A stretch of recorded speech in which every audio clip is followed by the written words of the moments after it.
Joining me now is spokesperson for the Council of Te Whare Wānanga o Awanuiārangi, Sir Wira Gardiner. Tēnā koe tae toku rangatira. Kia ora, morena, Scotty. Was the Wānanga aware that all this was happening around the Māori Performing Arts degree? No, it wasn't. And can I say, firstly, that we view these matters with significant concern, obviously. We understand the concerns of the government, and especially the Minister of Tertiary Education, the stakeholders, and particularly our students.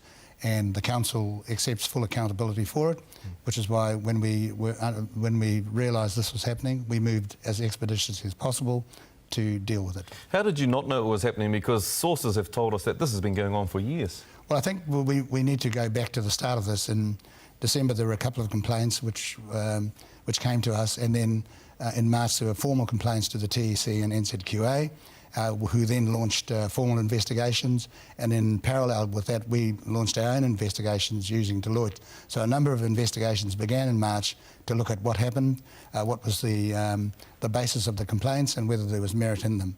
And those reports were published in September. So what support are you offering to the students? There's nearly 900 of them doing this degree. Well, I think we need just to put it in perspective.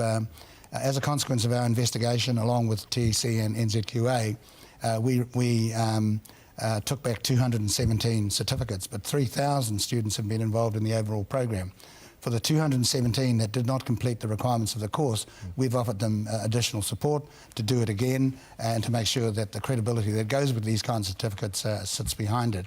For the rest of the students, we're saying to them, this is an unfortunate incident that occurred in a part of our wānanga. It does not affect the overall wānanga itself. We are confident we can move along. We just have to deal with this issue right now. But something like this does damage the value of the degrees being offered by Māori institutions, Māori universities? No, I don't think so. I think it strengthens it, because what it demonstrates is that systems can break down, people can do things that they ought not to do, but sooner or later, with NZQA moderating and monitoring, with TEC checking funding, and with our own internal sources, we'll pick them up. And so it's rather regrettable that it was picked up belatedly, but it's been picked up, we're on top of it, and we're going to fix it. But do you agree that there's a loophole in the system here that's been exploited? Well, that appears to be the case, but the investigations have not been completed yet, and I think we have to wait till those processes fully go through. And in terms of our own internal processes, we have some staff actions we need to take out and are carrying out right now, because our main concern is to get on top of it, to understand what the issues are, to fix it and to move on. Taku rangatira, thank you very much for your time this morning. We really appreciate it. Tēnā koe.